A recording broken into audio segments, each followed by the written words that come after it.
Hey there everybody, Johnny T here, and today we are going to put a battery in this Marc Ecko watch. I believe this model was called the workhorse, which is kind of interesting. It has a really cool textured bezel that does not rotate, and then the dial has a really cool kind of waffle cone texture to it, which is kind of neat. It's got Marc Ecko there. It's a three-hander. The seconds hand is over here. Hours, minutes hand. The indices. So it looks like it's just a ring they set in on top of the face, as far as I can tell. So the indices are all just one piece. These might be loomed. If they are, it's probably really poor because Marc Ecko's loom is not great. But one of the most interesting things about this watch is these scissors that look like a skull. That's actually extremely cool. I've never seen the symbol before, so I kind of like it. It's got a really decent thick band, leather band on it, which is kind of neat. Genuine leather. It's made in China, but it's pretty substantially thick. The case back. Look at that case back. I have never seen this symbol before. These scissors that look like a kind of a deformed skull. I wonder if there are real shears that look like this. That's actually extremely cool. Marc Ecko, stainless steel case, Japanese move it. It looks like the model number is M12501G2. And okay, so there's some pretty, so the other side of this band, it says well hung. Pretty interesting. Every stitch a work of love. Fascinating. I wonder if there's some kind of clothing line or something that is associated with this watch. Also, this notch is exceptionally stretched, so whoever used to wear this, this was probably the notch they used a lot. And then this one's also kind of used, so that's interesting to see two notches that are so far apart. Maybe two people shared this watch, perhaps. And then the buckle's signed as well, Marc Ecko. So yeah, not too shabby. It still has a plastic on the crystal. I don't think this is screw down. It isn't. Did it mention water resistance on the back? It did not. So we don't know what kind of gasket this is going to be using. So I'm going to go ahead. I got a new case opener off of AliExpress because of the 11/11 sale. This thing seems pretty solid. It is a Lero. I think this is modeled off of a Bergian style. This is plastic, which is kind of a bummer. I was hoping that was going to be like metal, but this might be the model number, or the model number, and that's L2201. So we're going to try this out. I actually have some rectangular pegs now, so it should make gripping into something like this much easier. So let's try it out. Because the one I had been using forever is using, actually, you know what? Let's, the cool thing about this is these are magnetic. So the pegs come out quite easily. I'm just going to use two though. I'm pretty used to using two at this point. So I think I'll continue to do that. Hopefully I don't scratch this watch face back, case back. That would be unfortunate if I do that, but yeah, okay. So this should be able to bite into this real good. So let's get a nice solid grip on there and see what happens.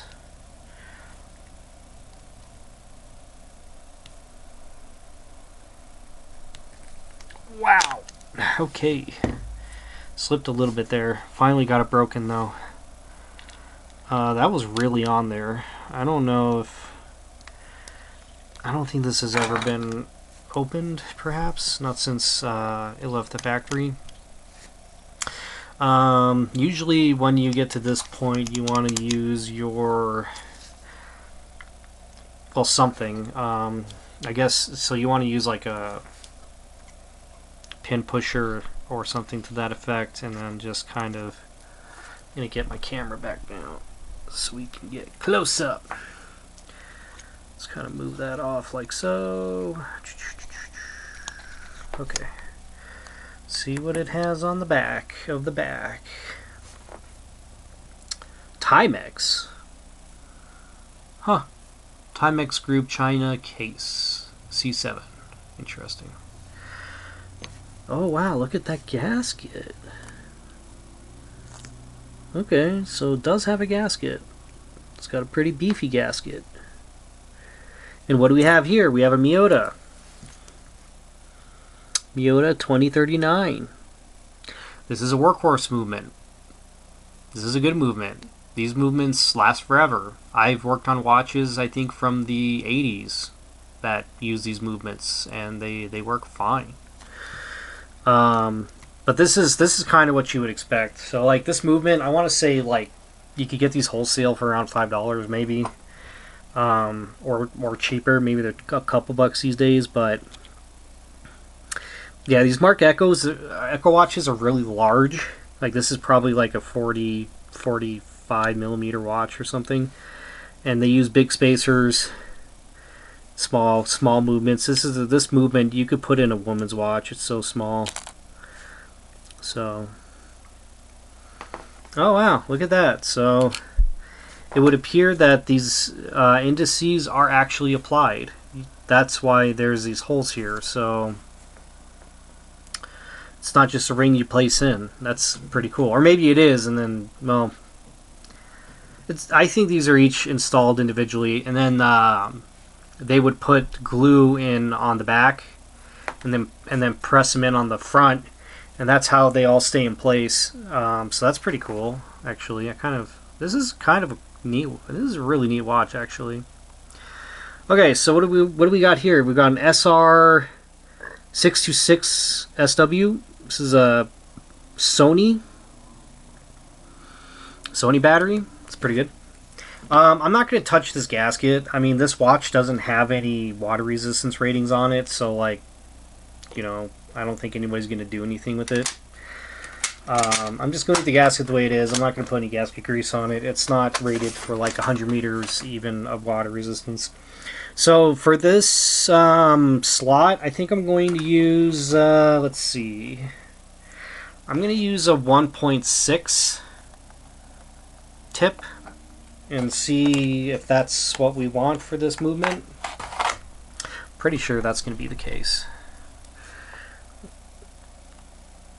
Yeah, that's actually, so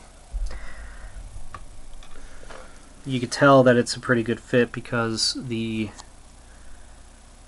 size of the screwdriver is pretty much the same.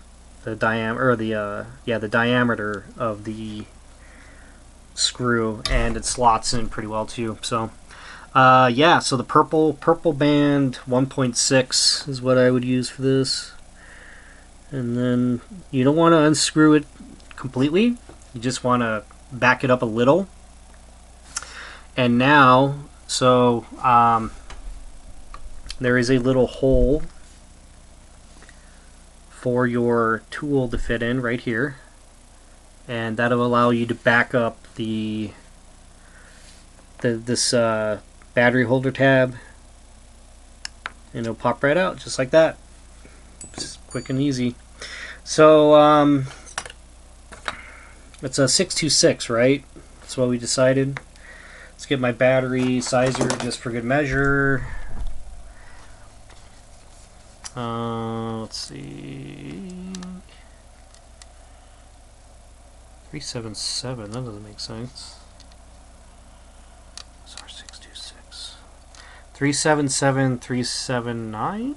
Yeah, that's what that is. Okay. 377, 379. It was at 376, sorry.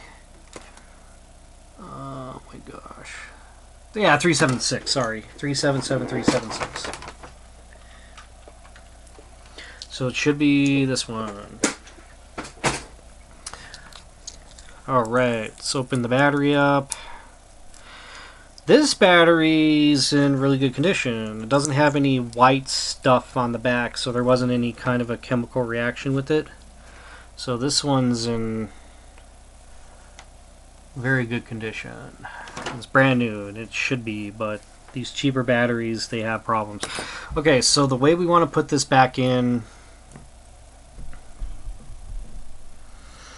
we want to go from this direction because you want to fit it under this lip at the top, and also you want to fit it over this contact tab that's gold. So what I usually do is I like to just kind of sandwich it in like that, and then just kind of place it in like so. And now I'm going to pull back on the tab, and then I'm going to push down with my tweezers like so, and boom, we're good. Get that battery installed, and now the watch should be running in theory. So I'm going to go ahead and blow this out. And we are going to put the spacer back in like so. These movements are workhorses. They pretty much work most of the time. I want to say like 95% of these work when I put battery in. Doesn't matter how old the watch is. Okay, I'm gonna blow the case back, the inside of the case back off, and then I'm gonna blow this one more time. Now I'm going to install the case back. And I don't need to use any tools for this. I just like to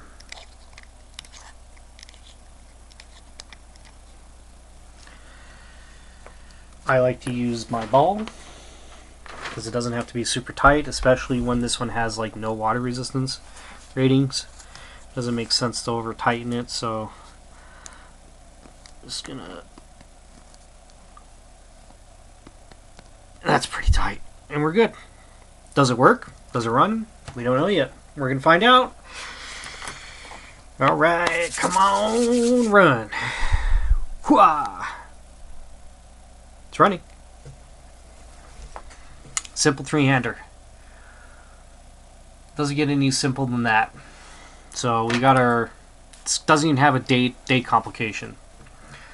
So yeah, second hand is running. You can see it moving around, and I'm sure. Oh, that feels pretty nice too. Actually, usually these are pretty loose, but they got a gasket in the crown somewhere.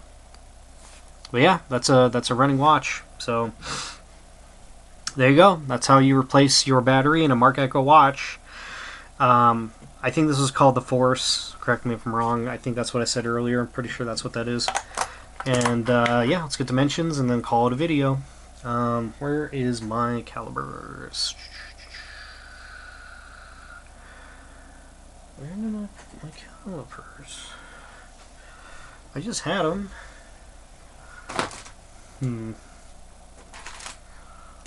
Here they are. Okay. So this watch is 40. Let's call it 48 millimeters. Massive watch. Like 48 millimeters case size. 12 millimeters thick.